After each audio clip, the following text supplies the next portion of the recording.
آواز سے درود پڑھنا چاہیے۔ امام نے ارشاد فرمایا کہ تمہیں تفصیل بتاتا ہوں کہ آدم کا علم ایک آیت میں اللہ نے بیان کر دیا، علامہ آدم علیہ السلام، اس کی تفصیل میرے مولا نے بیان کیا، کہا کہ علم اللہ آدم بالقلم فی اللوح، اللہ نے آدم کو علم دیا ایک قلم کے ذریعے جو لوح پر چل رہا تھا، جو قلم لوح پر چل رہا تھا۔ اب اس کی تفصیل امام نے بیان کی، کہا کہ وَأَنزَلَ عَلَيْهِ عَشْرَ صَحَائِفَ، اللہ نے آدم پر 10 صحیفے نازل کیے، اللہ نے آدم پر 10 صحیفے نازل کیے، اور ان 10 صحیفوں میں 1000 زبانوں کا علم موجود تھا، 1000 لغتیں، 1000 زبانوں کا علم موجود تھا، یعنی دنیا میں جو 1000 زبانیں بولی جانے والی تھیں ان تمام زبانوں کا علم تھا آدم۔ پوچھئے ہے بہت آسان سوال، بچہ بھی جانتا ہے اس سوال کا جواب۔ جب حضرت آدم دنیا میں آئے تو کوئی انسان پہلے سے تھا؟ دنیا خالی دنیا میں آدم آئے تو 1000 زبانوں کا علم کیوں دیا؟ کوئی زبان سمجھنے والا تو تھا ہی نہیں۔ پیچھے والے ہیں ساتھ بھائی، جب دنیا میں کوئی زبان بولنے والا تھا ہی نہیں تو اللہ نے آدم کو 1000 زبانوں کا علم دیا کیوں؟ نہیں، اللہ نے بتایا جب ہم کسی کو زمین پر حجت بنا کر بھیجتے ہیں تو چاہے کوئی زبان سمجھنے والا ہو یا نہ ہو اسے 1000 زبانوں کا علم دے کر بھیجتے ہیں۔ جملہ کہہ چکا ہوں، سمجھ میں آئے یا نہ آئے آپ کی مرضی ہے۔ جب بھی ہم زمین پر اپنی حجت بنا کر کسی کو بھیجتے ہیں تو اس کے پاس دنیا کی ہر زبان کے بولنے والوں کی زبان کا علم ہونا ضروری ہے۔ نہ معلوم کیا ہو کہ کب وہ سلونی کہہ دے اور بیچ میں سے کوئی اٹھ کے سریانی زبان میں پوچھ لے، عبرانی زبان میں پوچھ لے، فارسی زبان میں پوچھ لے اور وہ کہے کہ مجھے آتی نہیں یہ زبان۔ تو جو حجت زمانہ ہوتا ہے اس کے پاس دنیا میں بولے جانے والی ہر زبان کا علم ہوتا ہے۔ بولی ہاں یا نہیں؟ اس لیے کہ پھر وہ حجت کہلانے کے لائق ہی نہیں ہے۔ الحجت، حجت وہ ہے جو یہ نہ کہے کہ لا ادری، میں نہیں جانتا۔ حجت وہ ہے جو کبھی یہ نہ کہے کہ میں نہیں جانتا۔ حجت کے لیے ضروری ہے کہ جو بھی سوال اس سے کیا جائے وہ سوال کا جواب دے۔ تھک تو نہیں گئی، پریشان تو نہیں ہوگا؟ بس ختم ہو رہی ہے بات، کیونکہ ذرا سا لیٹ بیٹھا ہوں تو اپنے دائرے وقت میں گفتگو کو کامل کرنا ہے۔ اور آپ کو پتہ ہے کہ میرے سامنے مخلوط مجمع بیٹھا ہوتا ہے، ہمارے برادران اہل سنت بھی تشریف فرما ہے، برادران اہل تشیع بھی تشریف فرما ہے، تو بات ایسی ہونی چاہیے کہ جو سب تک پہنچ جائے۔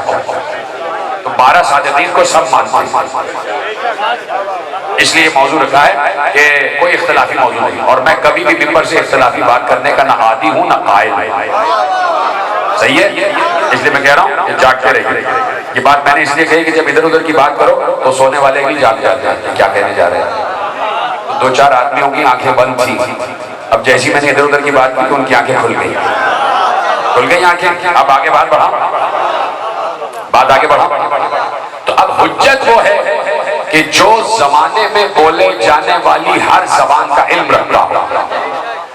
حج کا زمانہ آ گیا، حج کا زمانہ آ گیا، اور سب سے پہلا حج بارگاہ خداوندی میں حجت زمانہ کا جاتا ہے، پھر سب کے حج پہنچتے ہیں۔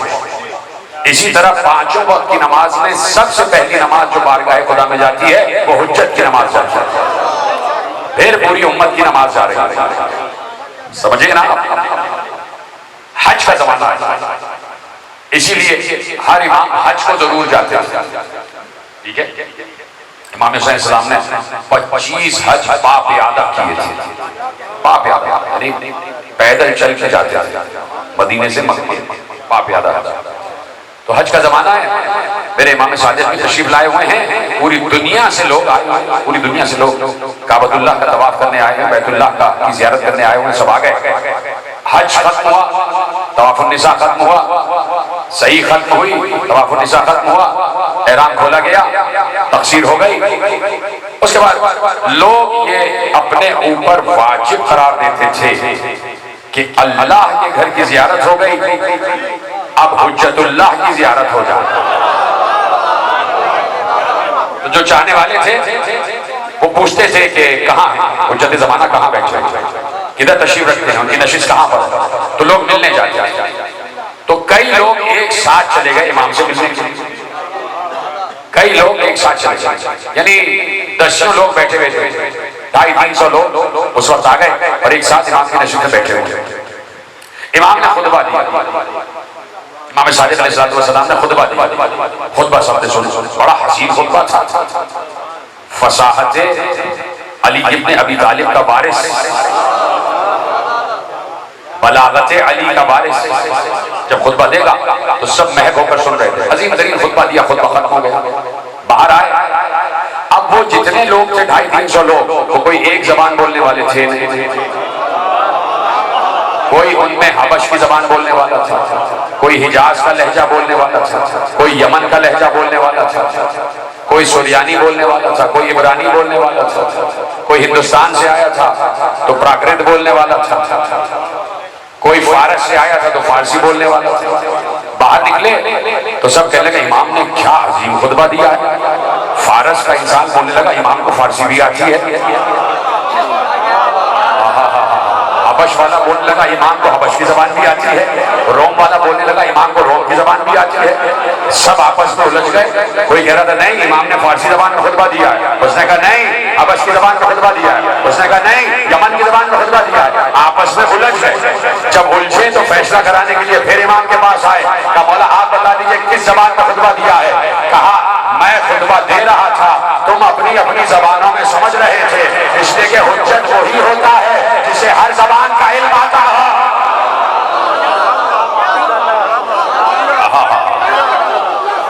سلامت رہے آپ نے جیسے سنا ہے، یہ ہے حجت زمانہ۔ تو حجت وہی ہوتا ہے کہ جو بات سمجھ بھی سکے اور سمجھا بھی سکے، بات سمجھ بھی سکے اور سمجھا بھی سکے۔ تو علی ہے اپنے دور کا حجت زمانہ، وہ ہے بڑا علی جو ہے اپنے دور کا حجت زمانہ، جو بات سمجھ بھی سکتا ہے اور سمجھا بھی سکتا ہے۔ اور یہ ہے چھوٹا علی، علی اصغر، کہ جو حجت زمانہ کا پوتا بھی ہے، بیٹا بھی ہے اور خود بھی حجت ہے۔ اس لیے چونکہ حجت ہے علی اصغر تو اپنی بات سمجھ بھی سکتے ہیں، سمجھا بھی سکتے ہیں۔ اجر کو مدد بنا، جو رو رہے ہیں بس انہی کے سہارے سے میں مسائل پڑھوں گا۔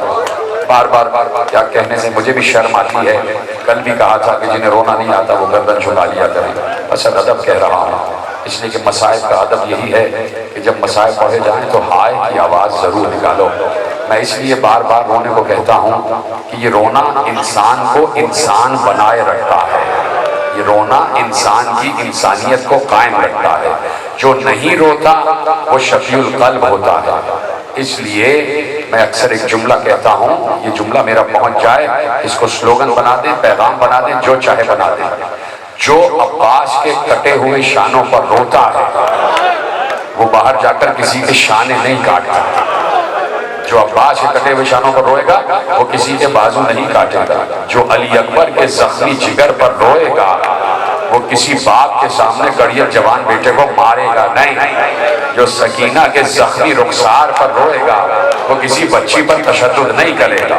اس لیے رونا ضروری ہے تاکہ انسان کی انسانیت جاگتی رہے، تاکہ انسان یہ بتائے کہ ہم کسی مظلوم کے طرفدار ہیں، ہم کسی مظلوم کی مظلومیت پر ہنسنے والوں میں سے نہیں ہیں، رونے والوں میں سے ہیں۔ اور مظلوم بھی حسین مظلوم جیسا مظلوم کہ جس نے ایک دن میں 72 قربانیاں پیش کر دی۔ علی اصغر نے ایک بار اپنے کو جھولے سے گرا دیا، جیسے ہی جھولے سے گرایا بیویاں رونے لگ گئیں. آپ کی آوازیں بلند کیوں نہیں ہو رہی؟ جیسے ہی علی اصغر نے اپنے کو جھولے سے گرایا بیویوں کے رونے کی آواز بلند ہوئی. یہ رونے کی آواز حسین کے کان تک پہنچ گئی. حسین میدان میں نعرہ حل من بلند کر رہے تھے. حل من ناصری ینصرنا، حل من مغیثی یغیثنا. بیویوں نے رونا شروع کیا. حسین نے خطبہ روکا. خطبہ روکنے کے بعد واپس آئے. خیمہ گاہ میں اتر کر بہن سے پوچھا بہن کیوں رو رہی ہو؟ یہ بیویاں کیوں رو رہی ہیں؟ میں ابھی زندہ ہوں. ایک بار زینب نے کہا بھائیا جب تم نے حل من کا نعرہ بلند کیا تو علی اصغر نے اپنے کو جھولے سے گرایا. اور صرف جھولے سے گرایا نہیں بلکہ علی اصغر کوہنیوں اور گھٹنیوں کے بل چلتا ہوا خیمے کے دروازے تک جا رہا تھا، میدان کی طرف جا رہا تھا. حسین ایک بار گھٹ گھٹ کر رو رہے تھے. کہا لاؤ میرا باپ میں سمجھ گیا میرا بچہ پیاسا ہے، میرا بچہ پیاسا ہے، لاؤ مجھے دے دو. میں میدان میں جاتا ہوں شاید کسی کو رحم آ جائے اور بچے کو 2 قطرے پانی کے پلا دے. علی اصغر کو لے کر چلے. ماں نے اجلی سی چادر علی اصغر کے جسم پر ڈالی، سفید چادر. رونا نہیں آ رہا تو گردن جھکا دی. اس لیے کہ سب سے بڑی شہادت ہے علی اصغر کی شہادت. شہادت ہے اصغر کی لیکن شہادت ہے اکبر، شہادت اکبر ہے. اور شہادت علی اصغر کا کوئی جواز اور جواب اب تک لا نہیں سکا ہے. یہ حسین کی سب سے بڑی فتح ہے علی اصغر کی شہادت، کہ کوئی اس کا جواب نہیں لا سکا کہ اس بچے کا کیا قصور تھا، اس بچے نے کس کو مارا تھا، اس بچے نے کسی پر کیا ظلم کیا تھا. تو ایک بار اجلی سی چادر ماں نے بچے کے جسم نازنین پر ڈال دی اور کہا میرے والی باہر بہت تیز دھوپ ہے، چادر ڈال دیجئے کہیں علی اصغر کا جسم جھلس نہ جائے، کہیں میرے بچے کی نازک جلد جھلس نہ جائے، کہیں میرا پھول کملا نہ جائے. حسین نے سوچا، سوچتے میں اپنے آپ سے تخاطب کی منزل پر آئے اور کہا ام رباب یہ دھوپ سے بچانے کے لیے چادر نہیں ڈال رہی ہو، یہ علی اصغر کو کفن پہنا دیا ہے. یہ علی اصغر کو یہی حق ہے رونے کا. ایسے ہی روتے چلے جائیے. خدا آپ کے ان بلند ہوتے ہوئے ہاتھوں کو کسی کا محتاج نہ کرے. کہا رباب تم نے علی اصغر کو کفن پہنا دیا ہے. حسین علی اصغر کو لے کر آئے، فوج اشقیہ کے سامنے ایسے بلند کیا اور کہا میرا بچہ 3 دن سے پیاسا ہے، اس کی ماں بھی 3 دن سے پیاسی ہے، اسے نہ دودھ ملا ہے نہ پانی ملا ہے. ارے ظالموں چند قطرے پانی کے اسے پلا دو گے تو تمہارے نہر میں کوئی کمی نہیں آ جائے گی. یہ سوال ہے آج بھی عالم اسلام سے کہ اگر بچے کو پانی پلا دیتے تو کون سی کمی آ جاتی. لیکن سامنے جو بھی تھا اس کے اندر شیطان نے حلول کیا ہوا تھا. وہ جانور سے بھی بدتر تھے، کسی کو رحم نہ آیا، کسی نے پانی نہ پلایا. اب حسین نے بچے کو اٹھایا.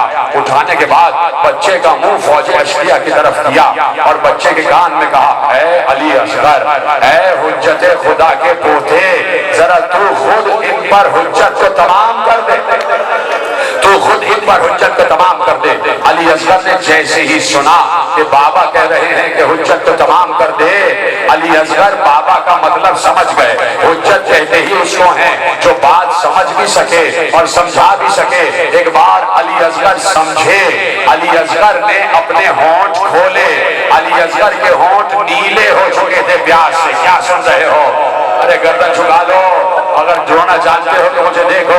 علی اصغر کے ہونٹ پیاس سے نیلے ہو چکے تھے. علی اصغر نے 6 مہینے کا بچہ ہے تو مجھے بتاؤ کتنی ننھی سی زبان ہوگی. علی اصغر نے ننھی سی زبان باہر نکالی، اپنے نیلے ہونٹوں پر پھیرنا شروع کی. یہ وہ منظر تھا کہ جو منظر وہ ظالم بھی برداشت نہ کر سکے. وہ اشقیاء بھی منہ پھیر پھیر کر رو رہے تھے اس لیے کہ ان سے برداشت نہ ہوا. جیسے ہی عمر سعد نے فوجوں میں تلاطم دیکھا، تلاطم دیکھا، مجھے نہیں پتا یہ جملہ کیسے سنو گے. جیسے ہی عمر سعد نے انقلاب آتا ہوا دیکھا، آواز دی ہرملا کہاں ہے، ہرملا کو بلاؤ. بس جملے ختم ہو رہے ہیں. ہرملا کو بلایا گیا. کہا کیا بات ہے، کیوں بلایا ہے؟ کہا ہرملا اقضا کلام الحسین، حسین کے کلام کو قضا کر دے. ایک بار ہرملا زمین پر بیٹھا، اس نے تیر کو کمان سے جوڑا. کیا ختم کر دوں بات؟ آپ کی آواز مجھ تک نہیں آ رہی، یہ آواز اتنی بلند ہونی چاہیے کہ پہنچ جائے حسین کے روضے تک، حسین کی قبر تک، اس لیے کہ حسین کے سینے پر آج بھی علی اصغر سو رہا ہے، آج بھی علی اصغر حسین کے سینے پر سو رہا ہے۔ جہاں مرقد حسین ہے، حسین کے پائنچی علی اکبر ہیں اور حسین کے سینے پر علی اصغر ہیں۔ تمہاری آوازیں اتنی بلند ہوں کہ حسین کے کانوں تک پہنچ جائیں، کربلا معلیٰ تک پہنچ جائیں۔ کہاں ہے ہرملہ؟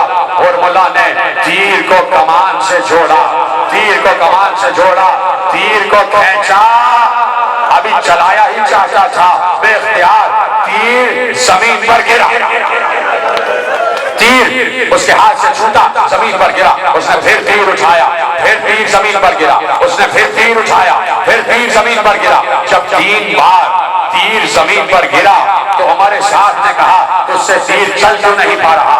تو بڑا مشاق تیر انداز ہے، کیا ہوا؟ کہا میں کیا کروں، جب میں تیر جوڑتا ہوں تو حسین جہاں بیٹھے ہوئے ہیں بچے کو لے کر، اس کی پشت پر ایک خیمہ ہے، اس خیمے کے دروازے پر ایک بیوی کھڑی ہوئی ہے، وہ بیوی لرزنے لگتی ہے، وہ بیوی لرزنے لگتی ہے تو میرا زاویہ بدل جاتا ہے اور میرے ہاتھ سے تیر چھوٹ جاتا ہے۔ سنا بے حرملہ نے کیا کہا؟ اس نے کہا مجھے لگتا ہے وہ بیوی اس بچے کی ماں ہے، وہ بیوی اس بچے کی ماں ہے۔ ایک بار اس نے کہا اپنے زاویے کو بدل دے، حرملہ نے زاویے کو بدلا۔ حرملہ کا نشانہ حسین تھے، اس لیے کہ عمر سعد نے کہا تھا حسین کے کلام کو قطع کر دے۔ حرملہ کا نشانہ حسین کا گلا تھا، تیر چلا، سنسناتا ہوا تیر چلا۔ ایک بار ام رواب نے خیمے کے در سے، ماتا کرو ماتا، ام رواب نے خیمے کے در سے آواز دی، علی اصغر یہ تیر بابا کو نہ لگے۔ علی اصغر ہمک کے وہ تیر سنسناتا ہوا آیا، علی اصغر کے گلے کو چھیدتا ہوا حسین کے سینے میں آ کے لگ گیا۔ آخری جملہ میرے مولا زین العابدین نے کہا ارے اگر تیر حسین کے سینے پر نہ رکتا تو اتنا تیز رفتار تھا کہ جدھر تیر جاتا ادھر علی اصغر